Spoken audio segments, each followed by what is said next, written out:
শহীদ রাষ্ট্রপতি জিয়াউর রহমান ও সাবেক প্রধানমন্ত্রী বেগম খালেদা জিয়ার কনিষ্ঠ পুত্র। আরাফাত রহমান কুকুর জন্ম 1969 সালে ঢাকায়।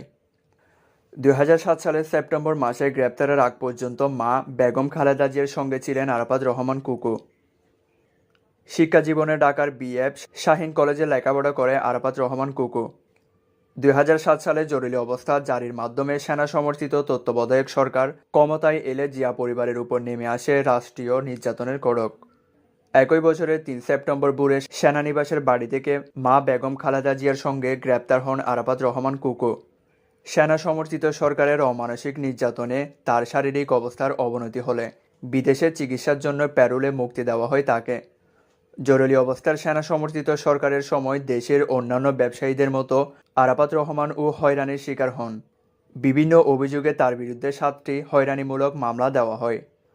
তত্ত্বাবধায়ক সরকারের আমলে কুকুর বিরুদ্ধে গুলশান থানায় 2টি চাঁদাবাজির মামলা এবং অবৈধ সম্পদ অর্জনের অভিযোগে একটি মামলা করে দুর্নীতি দমন কমিশন দুদক। সোনালী ব্যাংকের ঋণখেলাপের মামলায় ভাই তারেক রহমানের সঙ্গে এবং গ্যাটকো দুর্নীতি মামলায় মা বেগম খালেদা জিয়ার সঙ্গে তাকেও আসামি করা হয়।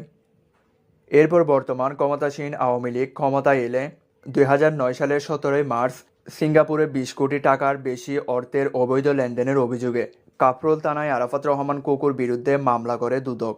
2011 সালের 3 জুন এই মামলার রায় হয়।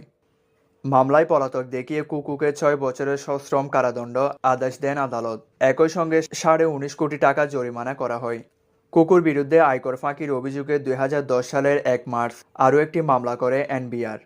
রাজনৈতিক বিশ্লেষকরা কুকুর মৃত্যুকে রাজনৈতিক হত্যাকাণ্ড বলে বিশ্লেষণ করে বলেন, মূলত বিএনপি দলকে দুর্বল এবং নির্মূল করাই বর্তমান ক্ষমতাসীন আওয়ামী লীগের মূল লক্ষ্য ছিল।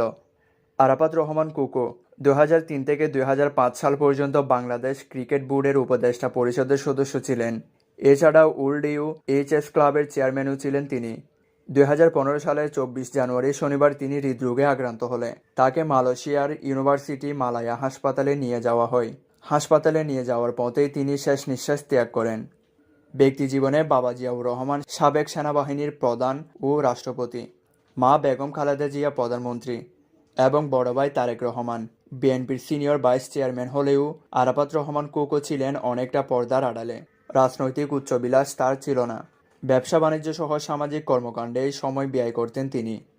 পারিবারিক জীবনে আরাফাত রহমান কুকুর স্ত্রী শর্মিলী রহমান এবং জাপিয়া রহমান ও জাহিয়া রহমান নামে 2 মেয়ে রয়েছে।